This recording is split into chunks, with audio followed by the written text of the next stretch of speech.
আমন্ত্রণ জানাচ্ছি 1 মিনিটে বিশ্ব সংবাদে, সাথে আছি আমি তাসলিমা তিথি। দক্ষিণ এশিয়ায় ভারী বৃষ্টি, বন্যা, বাড়ছে প্রাণহানি।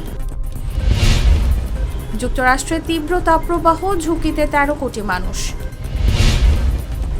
আসামে বন্যা পরিস্থিতির উন্নতি নেই, মৃতের সংখ্যা বেড়ে 70। ভারী বৃষ্টিতে বিপর্যস্ত সিকিম, ক্ষতির মুখে পর্যটন ব্যবসা।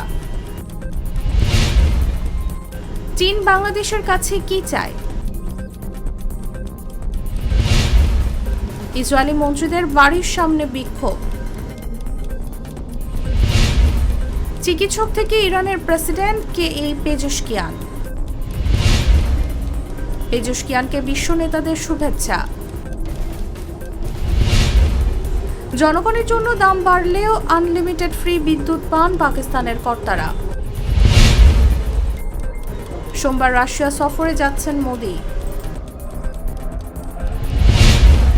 এখানেই শেষ করছি 1 মিনিটের বিশ্ব সংবাদ।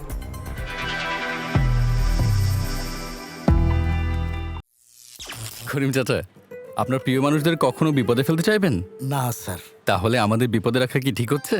এজন্যই বিজলি কেবলস সবচেয়ে ভালো ও নিরাপদ। ফ্লেম রিটার্ডেন্ট পিভিসি দিয়ে তৈরি বিজলি কেবলস, নিরাপদ আজীবন।